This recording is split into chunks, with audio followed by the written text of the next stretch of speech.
Hello and welcome to my channel In Search of Wonder. My name is Anne and this is my weekly reading vlog.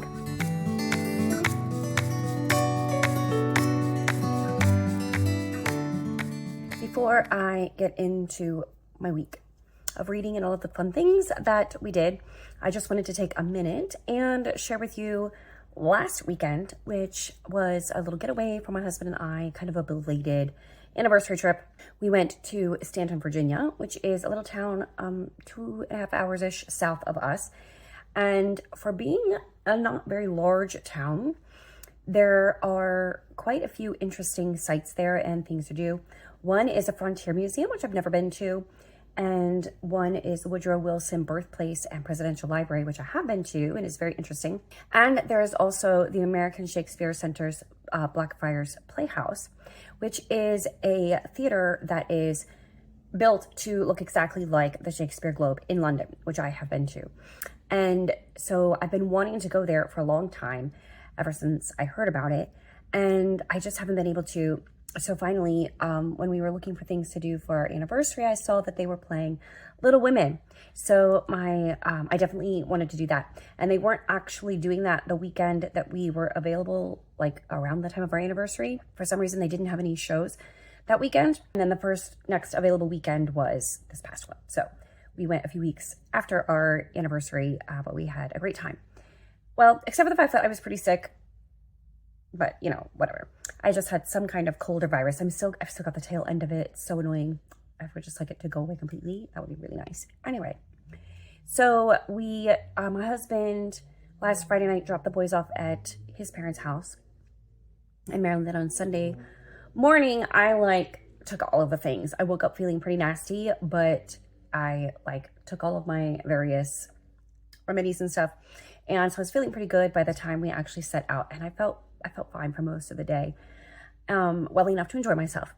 And so we stopped in Winchester on our way down, which is the town that had the library that I took a tour of recently and shared with you. And that was, we didn't go to the library this time, but we just stopped at a coffee shop there, which is one of my favorite coffee shops and one my sister goes to all the time. And grabbed some coffee for the road. And then, well, for the rest of the trip on the road, and got some gas there. And then we also went to the mall and stopped at one of my favorite stores, which is called Cato. I don't know if you have one near you. What I like is that they have a lot of clearance. They almost always have a 25% section of the store is straight up clearance. All these racks of clearance. So I always browse through the clearance and see what I can find. And it's a good thing that we did, because serendipitously, I ended up getting a lot of things that I used for Spirit Week, which was this week at our school. So it was very nice to be able to pick up those things for super cheap on clearance. And so that was a fun little pit stop. And then we went all the way to Staunton. And for lunch, we ate at this cool place called Wright's Dairy Right. The first Wright is spelled with a W, and the last one is spelled with R-I-T-E. And it was one of those, what do they call it? Like a diner, not really diner, but like a burger place burgers and shakes where you pull up and you order outside, like a pull-up window, and then, the waiters bring the food out to you, kind of like Sonic now, like a drive-in, whatever. It was like that, built in the 1950s, but they also have seating inside with booths and stuff. And it was just fun. It's, a relic from the 50s, and everything still has the 50s vibe. And, it's a typical dive sort of place. I got their version of a steak and cheese sub. I can't even remember now what was on it, but it was a unique take that I liked because I don't particularly like the peppers and onions, so I always get it without. So this version did not have peppers and onions, and it had some other stuff on it that was very good, and I enjoyed it. I mean, it was, Philly cheesesteak sort of, but not, but it was fine. And then, they had tater tots, so my husband and I split some tater tots, so that was fun. And then we went into downtown Staunton, and we had just a little bit of time before the show. So we walked around a little bit and enjoyed I just love historic old towns and historic downtown areas. So we just walked around that for a little bit. and went into a couple stores. There was one called, I think it was called Words Matter, and they had some books. There was definitely a bit of like a new age leaning in all of the products and the books and everything that they had, which is not really my thing, but it was a fun little store, and they did have a lot of fun bookish things, but also like wordy things, which is really cool because a lot of bookish people also usually love like words. So there were a lot of cards. There were prints with sayings on them. There were stickers. There were journals and notebooks, paper stuff. And so it was fun just to browse through there and see all the little knickknacks that they had. And there also was a coffee shop that we went to called By and By. And I got an iced latte because I knew we had a short amount of time, so I needed to drink quickly. So iced, I can drink a lot more quickly than hot. This is just boring Starbucks.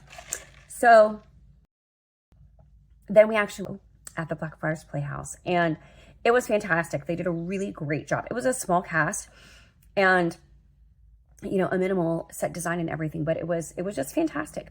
And they sang some songs before the show and did a great job with that. And I've never seen the play version of Little Women. I've seen the musical adaptation, and I've seen the movie adaptations, and I've read the book, of course, but the play adaptation was new for me. And I don't know if it's like a standard play adaptation. I don't know anything about it, or if it's one that someone in their company wrote. I'm not actually sure, but it was very well done. I mean, it hit all the highlights of the story, and Joe acted as like kind of the narrator of the whole story. I'm the central character, of course, and there was nothing that was missing. They had all of the important scenes there, and it was very well acted, and it was funny in parts and obviously sad in parts. The part where Beth dies, everybody in the audience was, I mean, there was not a dry eye. Everybody was crying and people were pulling out their tissues. So it was very well done. And it was really cool to be in that theater designed like the Globe Theater. And it was designed for interaction between the audience and the actors. So there are seats like right on the stage, and the actors frequently go out into the audience and go around, you know, the perimeter and take the action into the audience. So that's a fun element of the stage like that. So that was the main reason that we went to Staunton, and it was a lot of fun, and I really enjoyed it. Highly recommend if you're ever in the area. It's a lot of fun. My my older son, is actually going to see a performance of King Lear there in the beginning of April with his school. So that I'm looking forward to him being able to see that and experience that. So then we walked around a little bit in the downtown area. We went to another bookstore that we didn't have time to go to before. They also had like a tea shop, and I thought that they, like, cause I had my iced coffee before the show, so I didn't want to go into the tea shop because I thought they were actually serving tea, but it was just like tea leaves they were selling. So they weren't actually selling prepared tea. So I could have gone in there, but anyway, it was an interesting store. We heard the clerk there, he was telling someone else that it was owned by a Russian immigrant woman who some years back had started this store. And so you could see the heavy influence of that in the choices of books, because it wasn't a huge bookstore. There wasn't a huge selection of things. It was a very highly curated collection of books on offer there. And you could definitely see the Russian influence in what books were available, what the topics were that were focused on. And so it was fun to browse around there for a little bit. And then we went to eat at a restaurant. So we chose a nicer restaurant for our dinner, which was the Mill Street Grill. And, well, I mean, nicer. It wasn't like super fancy, but it was a step up from the Wright's Dairy Right. So that was actually really good, and we enjoyed that very much. I got some like Cajun chicken on Alfredo pasta, and it was very good. And I didn't eat all of the pasta because I didn't want too many carbs, but I did want to indulge a little bit. And the chicken was fantastic. And then also they give you, first of all, they have some bread. So they had this fun bread that was like, it was like a round loaf, but it was 4 different types of bread. So there was like a pumpernickel one, and a wheat one, and a white one, and then I forget what the other one was. And then they had like a banana walnut butter to put on the bread, which was really good. And then after the meal, they bring everybody a little dish of a homemade ice cream, and it's whatever the current flavor is. And the current flavor was peppermint, and it was delicious. It was this pretty pink color, and it was a perfect ending to the meal. And we ordered some cheesecake to go, and I had like a turtle kind of cheesecake, and it was also quite delicious. We ate that later at the hotel. And on our way to the hotel, we stopped at a used bookstore, and it was a fun name. Okay, so on Google, it was just called Used Books or something like that, Bargain Books or something. But I think they recently changed management or ownership, and the name was changed, but they don't have all the signage up. It was just a little temporary sign on the door, and it was called No New Books. But no and new were spelled with a K. So it was a fun little play on words, and that was such a great bookstore name. However, the bookstore itself was fine. Like, the shelves were neat and the shelves were organized. They were categorized a little bit differently than I've ever seen. They had all of the mass market paperbacks center as you come in. So that's the first thing you see. And it was all fiction, all mixed up, like regular fiction and romance and classics. But then they did have some separate shelves of mass market paperbacks of mysteries and sci-fi. To the left, they had like hardcover classics and fiction, and then nonfiction over that way. And then to the right of the store they had, which I didn't even get over there, they had the trade size or whatever it's called, of paperbacks. So the larger size paperbacks. So I've never seen a store organized quite like that before. So it would be fun to browse around there, but it was just kind of, there was a little bit of an old feeling in the store and not well kept. Even though the shelves themselves were well organized, it just seemed like it was old, and the store itself, the building itself, was not well kept. And it just, frankly, had a little bit of a ghetto feel to it, to be honest. But we browsed around there for a little while, and then we went to our hotel. And the next morning, I woke up feeling like crud. And we had planned to do a little bit more, like walking around the downtown area and a little more sightseeing, perhaps. But in the end, we just went for breakfast at a restaurant called Zainadoa's, and they had brunch there. And it was kind of like a Southern fusion sort of thing, like modern Southern fare. So I had fried chicken on a biscuit, and my husband had biscuits and gravy. And the fried chicken was really good. The chicken was cooked perfectly. The crust might have even been gluten-free. I'm not sure. It wasn't made with a regular like flour kind of batter. I feel like it was made, it was something crispier. It had a crispier texture to it, and maybe was made with like some kind of gluten-free flour, or even cornmeal. Maybe there was some cornmeal in there, and might have even been some quinoa. I'm not sure. But it was a unique coating. It was like a thin, crispy coating that was pretty good. And so we enjoyed that. We didn't love the biscuits, but that's because I make biscuits from a recipe that my mom got from her mom. And those are our favorite biscuits. We love those biscuits, and they have like a hint of sweetness. And it's really hard to find biscuits that measure up to those when we go out in the wild. And even though those biscuits were great biscuits by most people's standards, we both agreed that, well, they were okay. They were good. We enjoyed them. We ate them. We still preferred my grandma's biscuit recipe. And so we also tried one more coffee shop that was also a bakery called the Reunion Bakery and Espresso. And all of their coffee was beans from another Virginia roastery that we enjoy, which is called Broad Porch. And they have locations in a couple different places in Virginia. And so this coffee shop used their beans. So it was pretty good coffee.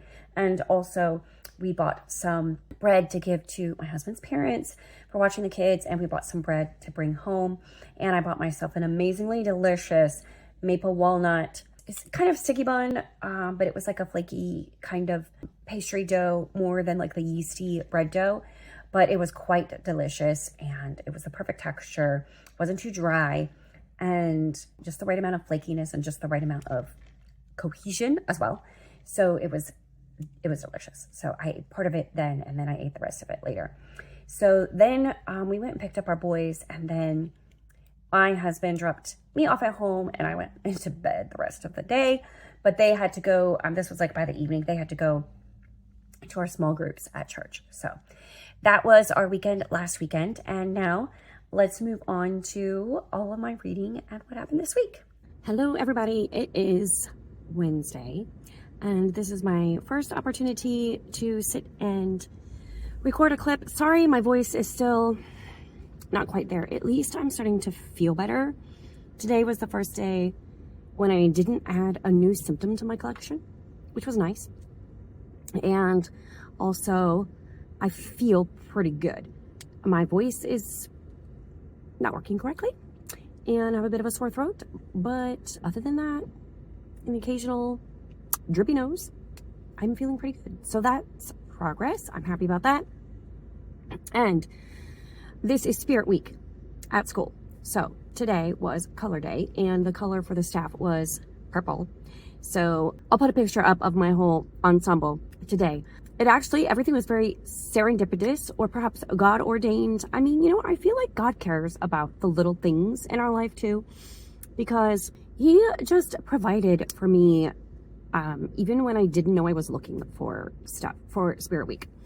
And over the weekend, my husband and I went shopping to a store I like to go to on a regular basis, which was Cato. And I got this shirt there. It was on clearance, and then the skirt, which is in the picture. And I bought those like just to wear regularly. I wasn't even thinking of Spirit Week.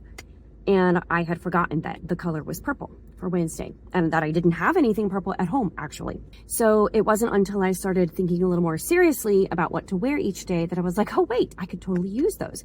Then on Tuesday evening, I went to the thrift stores close to my house, and I was like, I'll just see what I can find and make what I can for Spirit Week out of that, for color day, etc.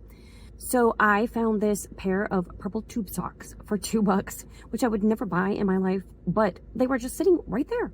And I was like, oh, purple, I can wear those. And then they had purple Vans there also. And I was like, okay, in my size. Well, actually, like a little bit, like a half size, a little too big, but when you wear like thick socks with it, it was perfect. So I was like, purple Vans. Like, how often are you going to see purple Vans in perfect condition, mind you? Now, it's kind of a running joke in our family. My husband loves Vans, and he always has, and he has a collection. I'm not even going to say how many he has. My sister also, two of my sisters also love Vans, and my oldest sister has even more Vans than my husband has. If you don't know what I'm talking about shoes. Vans shoes, like the skater shoes. Anyway, and then my other sister, she also has a decent sized collection, but maybe not as many as the other two. Anyway, I have none. And it's also this kind of running joke that I can't let my husband loose in the Vans store because he will totally spend money there. So, and all of my family, they support his habit, and they give him like gift cards to Vans for his birthday and Christmas and whatever. Anyway, I found myself some purple Vans. So my husband was pretty proud of me for that one. Anyway, so purple today. Yesterday was, what was yesterday? Goodness gracious. My memory is ridiculous. It was just, yesterday was Decades Day. And so the staff's decade was the 80s. That was so much fun. And my hair didn't quite turn out like I wanted it to, but my hair didn't work out in the actual 80s either. My hair just does not do those big poofy hairstyles very well. So it just got kind of a little bit straggly. But anyways, it was fun. And it was enough that everybody could see what I was trying to do with my hair. And also serendipitously, at the same store where I got this shirt, I found a color block sweater that was very reminiscent of late 80s, early 90s. Perfect. And then these big earrings also were there. All of this was on clearance. And something else, I think that was it. Anyway, all on clearance at that store, and it was perfect for 80s Day. Monday was twin day, and so one of my coworkers, she and I twinned, and we just wore stuff that we both had. Like, it was pretty basic. Black t-shirt, jeans, jean jacket, and we added some pearls to it for fun. So that's been Spirit Week, and tomorrow I will definitely take pictures and maybe record a quick video of this. Tomorrow is my favorite day in Spirit Week because in the lower school, the elementary, the theme is literary character day. So we choose a character from a book. And a year or two ago, I was Lizzie Bennett, and I actually got one of those cheap like Regency dresses from Amazon, and that was fun. But wearing that dress all day was really annoying because it's not good quality, and also like the top, it like gapes and stuff. So it was just awkward. So I I only did that once, and I haven't wanted to do that again, even as much as I love the Lizzie Bennet character. Maybe someday if I get a better quality Regency gown, that would be more fun. But anyway, I decided this year to cobble together an Anne of Green Gables outfit. So the actual outfit part is not perfect, but I'm just going with what I have. I picked up a top at the thrift store that I hope will work. We'll make it work. But I also got an apron, like a basic apron to look like a pinafore kind of thing. And then this hat's gonna do double duty. And then I made myself a little slate accessory to go, like a, just a fake little slate accessory, just to make it obvious. And then I also decided that I'm going to dye the end of my hair green. And here's my reasoning, because obviously Anne of Green Gables has red hair, right? And I don't have red hair. But when I was looking online for options, the wig that most people linked to as an option to purchase from like Amazon or whatever, it wasn't super expensive and it was nice braids, but the color was brown. It was listed as brown and it definitely looked brown. It may have a slight auburn tint to it, but it was definitely brown, not red. And I was like, what's the point? Like, if you're going to be Anne of Green Gables, the hair's got to be red, right? But then when I was looking at like the party store, their red wigs were like crazy red, like unnatural red. I'm like, well, that's silly. I don't want that either. So instead of trying to get the right shade of red in a wig, I just decided that I would go completely unnatural and do green because, of course, in the story, Anne dyes her hair green. Not intentionally. She's not trying to dye it green, but that's what it ends up looking like. So, oh, there's about to be an accident here right in front of me in this parking lot. Fantastic. Wow. Okay. Somebody was in the lane and the person saw them and stopped. And the person in the lane wasn't able to move yet because they were waiting for someone else to go. But then the person backing out just kept backing out. Wow. Okay. Anyway, all's well that ends well. There was no accident. It's all good now. Anyway, so that is our fun this week. Friday is activity or sports day in the lower school. So I'm going to be a musician. So I'm going to wear like a black performance outfit and I'm going to carry one of my music instrument cases with me. So that's Spirit Week. That's the fun stuff we've got going on there. I am out running errands and chatting with you before I go to my piano lessons. I did want to mention I just dropped off a book for Pango books that someone bought from me from my Pango shelf. And so I just wanted to mention because I signed up to be a Pango ambassador. So if you have never bought from Pango books before, you can check it out. Click on the link in my description box and you can get $5 off your first order. It's only for first time customers. So if you've never tried Pango books before, definitely try it, both for selling books and for buying books. I use it for both all the time and it's fantastic. It's really, really, really super easy to use. The prices are typically great on there. The selection is, it's what people have to sell. So, things come and go. So, and I always check there first if I'm looking for a specific book and see if it's on Pango. If not, then I go elsewhere. But I always check Pango books first. Anyways, and then I got myself a little coffee, a decaf iced Americano because it's warm today. I think it's like in the 60s. And when it hits the 60s, I'm ready for some iced coffee. So I have a decaf iced Americano, and it's very good. My reading life. I finished volume 1 of Cecilia by Frances Burney, and I'm really having a fun time with that one. I want to shake Cecilia. I want to reach inside those pages and just give her a good hard shaking because the girl she is very smart. She's intelligent. She knows her mind, and she's a sweet girl. She's a good girl. She's a great character. But she's really stupid with her money. Not in the sense of foolishness, like foolishly spending her money or using it unwisely. It's just she allows herself to be manipulated into giving her money away to other people without even checking into their stories if they need the money, and not even considering if her money will be wisely used if she gives it to this person. And that just frustrates the living fire out of me. I I guess I'm just not a very nice and generous person, because I would never just consider randomly handing off my money to someone just because they say they need it, first of all. And secondly, if someone I know is a spendthrifty sort of person who I observe with my own eyes, them spending beyond their means on a regular basis, like it's a habit for them, and then that spending puts them in a dangerous position financially. It is not my job to give that person the money to rescue them from that situation, because it may get them out of that immediate pickle. But as is being proved in the story of Cecilia, as written by Burney, the person in question just goes back into the same, they never change their habits, and they just want someone to rescue them, and they never intend to pay that person back, no matter what they say. No, I don't do that. I don't do that with my money. I am happy to give, and I have given money to friends who genuinely need it, who find themselves in a tight spot. And if I have the money to give them, I give it to them. My husband and I give charitable contributions to a couple of different specific causes that are important to us. And yeah, other than that, no. So it just drives me crazy when Cecilia is just like putting herself in a dangerous position financially, because, and that's I didn't realize that a lot of the story is about that. People talk about, when they're describing the plot of Cecilia, they talk about her being, you know, on the town in London, in society, learning to navigate society, being a country girl. That's true. That's part of it. They talk about the conditions of her will.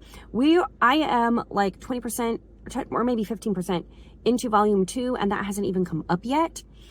It's not a part of the story yet, but I can clearly see where Fanny Burney is going with this. A huge theme here is the issue of money, and how the different characters in the story are using their money, and the different foolish ways, the different ways people can be foolish with their money. And it's not just overspending. There's a lot of other things that she's tackling here in terms of money. So money and the usage of it, and all kinds of aspects of the idea of money, is a huge theme here. It's larger than any of those other things that I've heard other people talk about. So, but I guess that maybe it doesn't sound like a very interesting book, but it is. And I'm at the point in the story, partially through volume 2, where I am actually genuinely interested in what is happening with Cecilia and what's going to, you know, where her story is going to go. I do think it's like typical of volumes of its era, or books of its era. It's a little bit wordy. There are a lot of words, and there's a lot of turns the plot takes. I think it could have been edited down and cut down. It didn't need to be 3 volumes, but that was pretty common back then, I think. So like 3 volumes was like a typical size for a book. It could have been shorter, in my opinion, but I haven't even gotten halfway through yet. So we'll see how I feel as I'm going through the story. But anyway, there are just a lot of, I wouldn't say repetitive, but extra scenes that add to the point and, you know, help you to know certain characters better, but don't really add overall to the story too much. Like, we could do without some of those scenes. Anyway, so that's that one. And then I am also reading The Count of Monte Cristo. Not super far. I'm on page 45 out of 1,000 something or other. So I haven't made significant progress with this one, mostly because I'm wanting to read more in Cecilia, because I'm at the point, like I said, where I want to figure out what's happening in that story. So, but I'm enjoying this. It's a very easy to read. As far as classics go, this might be a humdinger in terms of length, but in terms of the telling and the narration, very, very easily readable. And right now there's a lot of foreshadowing, and there's like a sense of impending doom, even though everything is currently going really well in the story for my main character. I know that it's not going to go very well for most of the book, I don't think. So I think there's this sense of impending doom, and I just haven't gotten to the doom part yet. So we'll see what happens there in the Count of Monte Cristo. Slowly making my way through that. That's what I've got going on right now. I do want to read a shorter book, but I haven't really picked one up yet. Jack and Jill is the main other one that I want to get done this month from my TBR. and it's not real long, and it's very easily readable. But I think I just want something even shorter. So I may do my Christian fiction one from Jane Reed's challenge. I may pick that up for an easy read. We'll see. So that is that. That is my reading so far this week and my life and all the things that I've got going on.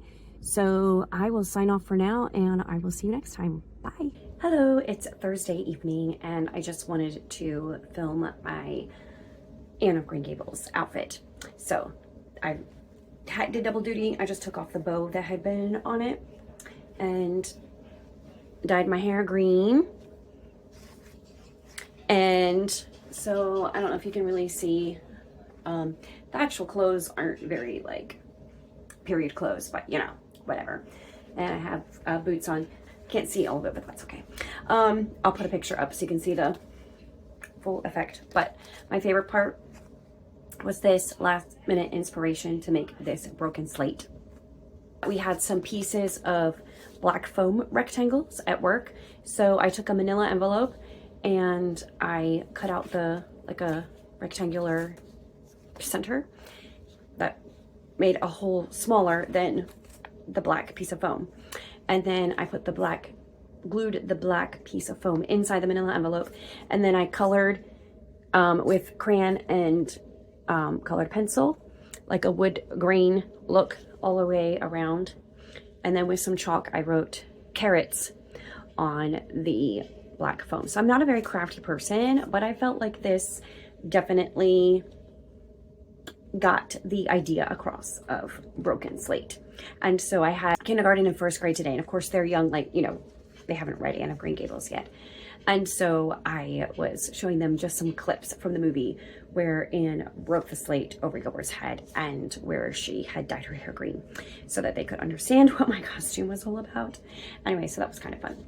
I have read a little bit more in Cecilia, a little bit more in the Count of Monte Cristo. I calculated it all out, and if I read like 15-ish pages a day from now to the end of May, I will finish Count of Monte Cristo on time, which I was a little bit concerned about it because I felt like I wasn't reading very quickly.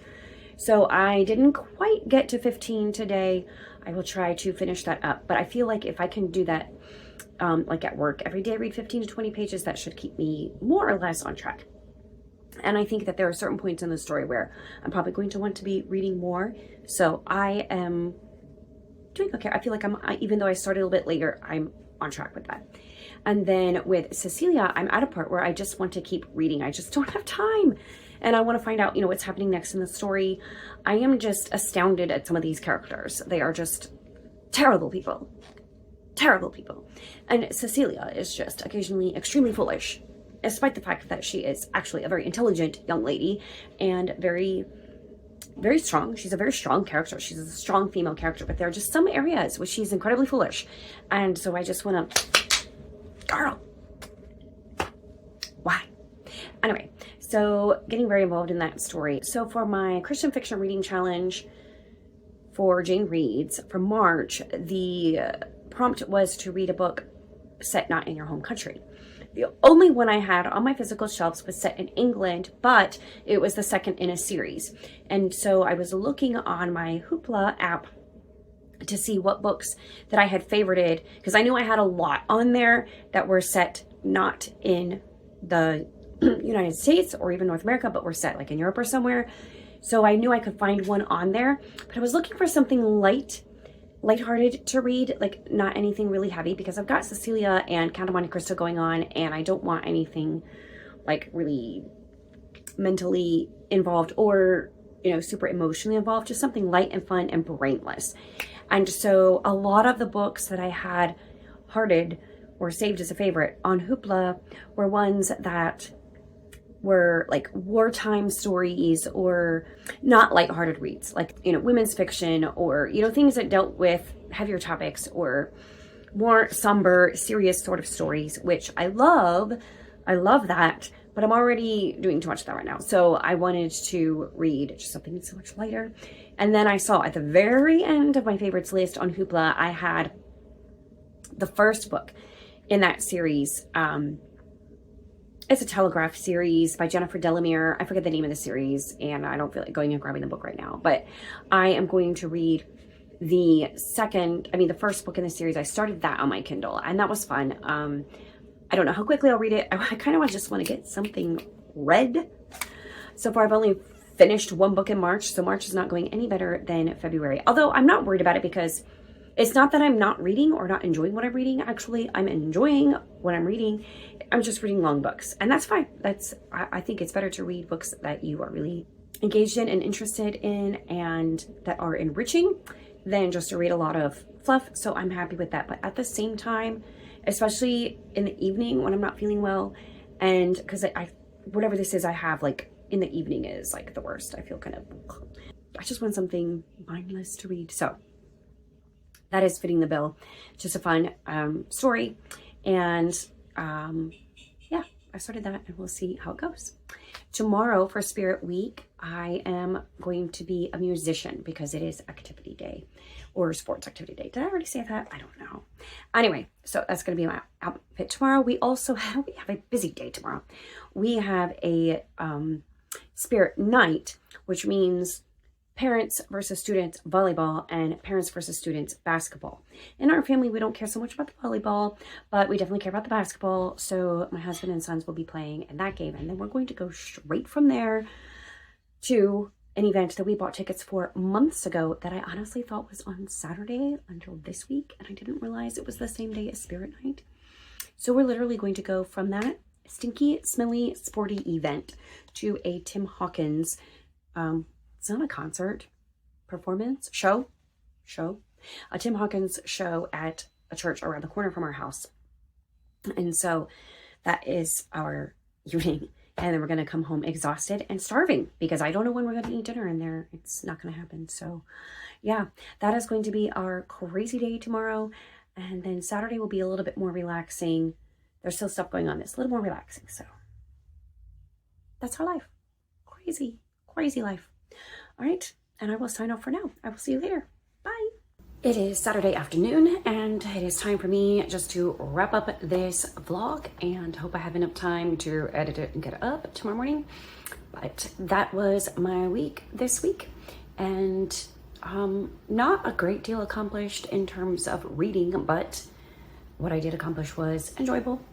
And currently I have finished reading the segment for Power Through Prayer that we are going to be discussing in the live stream tonight, which is Saturday night, which will have already happened by the time you are watching this video.